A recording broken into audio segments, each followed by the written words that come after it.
movie review. This time, talking about the 2019 movie Frozen 2 from Disney, directed by Chris Buck, Jennifer Lee, starring Kristen Bell, Idina Menzel, Jonathan Groff, Josh Gad, Sterling K. Brown, Eva Rachel Wood, Alfred Molina, Martha Pimpton, Jason Ritter, Alan Tudyk's in this movie as well. This movie is actually really good. It's not nothing to really say per se. It kind of reminded me of, at least the plot of Frozen 2 reminds me of the early days of Disney when they plot out sequels to their movies and stuff, whether it's Tarzan 2, or I think they did Tarzan 2, I don't know, when they did Lion King 2, Simba's Pride. They do this thing where they want to extend the lore of what the first movie did, and I had trepidations of that because it's like, oh, they're doing a Frozen 2. I don't know. And then it's not to say that you can't do a sequel. I mean, we just came from a year and when we had Toy Story 4. So, I can't sit there and be mad that they did a sequel to Frozen 2. But I think what makes it work for Frozen 2 is, besides just the music, which I'll get into, it's a very straightforward story. You've seen where it's gonna go. You've seen it before. It's nothing inherently new or anything, and that's not necessarily a bad thing. But if you know how the plots of these things go, you'll be like, oh, I saw that coming. Oh, hey, that's cool that they did this. But the general premise is this takes place 3 years after the first film, and what you end up having is, Elsa's still the Queen of Arendelle, ice powers and all. Anna is still the Princess of Arendelle. Their relationship, which got mended after, during the first movie and stuff, it clearly picks up afterwards. Anna is living a carefree life. Elsa is still the Queen of Arendelle. And something is amiss. Elsa starts hearing these strange sounds that's calling her from up north. And there's a lot of magic shenanigans that's happening in Arendelle that results in Anna, Elsa, Kristoff, Olaf, and Sven going on this journey to figure out what's happening to their kingdom and its relation to what Elsa kind of goes through and is involved in with this strange noise and music and stuff. And along the way, get typical music numbers like you got in the first film and stuff, and it's enjoyable. Just speaking for myself, the music, I'm one of those people where I don't mind music in these Disney films, but I felt that Frozen, even particularly with the first movie, I felt that there was too much music in it. I felt like the music, while it was great and done very well, I felt like it was more singing and the plot was just there. Which maybe that's the general premise of Frozen, that it is a musical and the plot's just secondary.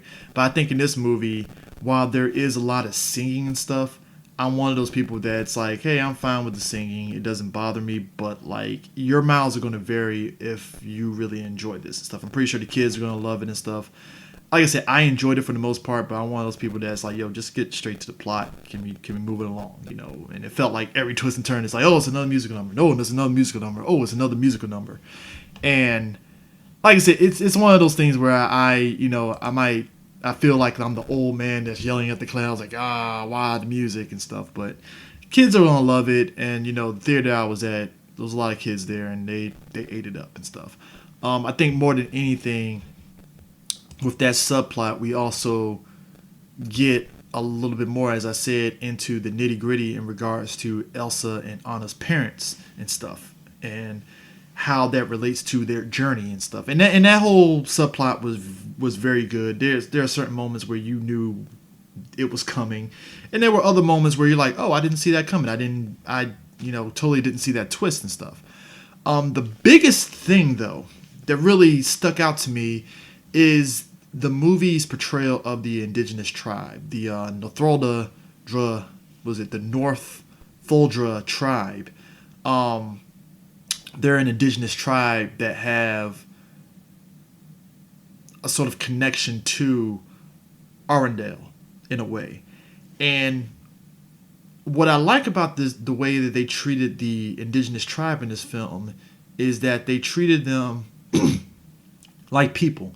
They didn't treat them as like, oh man, it's the indigenous tribe, and you know, oh man, do they speak English and do they know about fire? No, they treat them like regular people going through trials and tribulations just like anybody else. And I think they did a great job. And from what I've read up on is, one of the indigenous tribes, I believe from Canada, I think, wanted to basically, they reached out to Disney because I believe, if I remember correctly, there was a song in the first movie that had an indigenous kind of origin to it. And with the second movie, after the scene, the trailer for it, the tribe reached out to Disney and be like, hey, we want to take part in this and stuff because it's only right. And they did, and you can tell because the indigenous tribes, the way that they portray them, the way they show their culture and everything, it's done very well.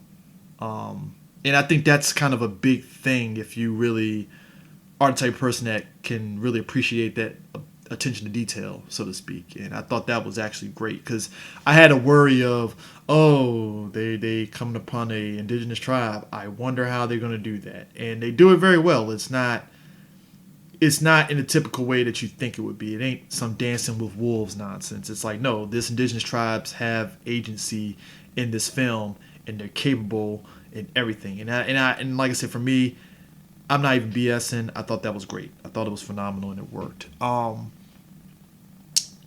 Like I said, the music I loved.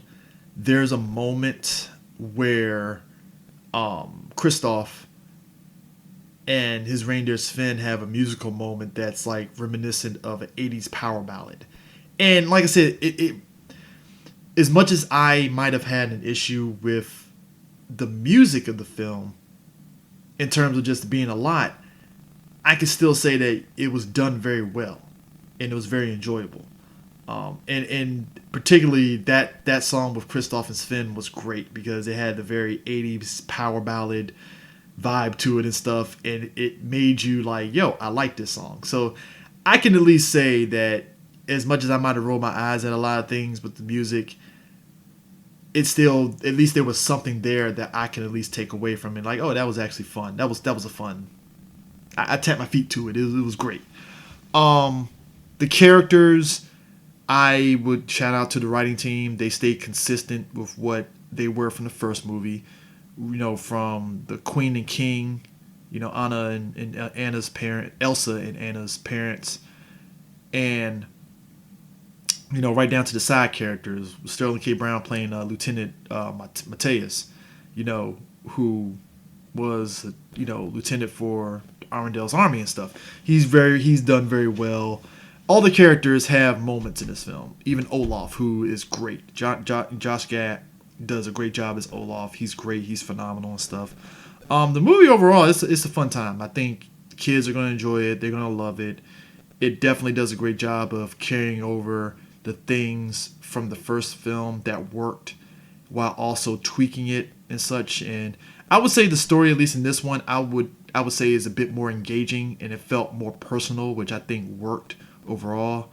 But yeah, that's Frozen 2. Really don't have much to really say otherwise I'd be kind of lingering and going on and on about it. But yeah, so definitely go take the kids out to go see it. Hey, if you don't have kids and you going by yourself, hey, you'll definitely enjoy it as well.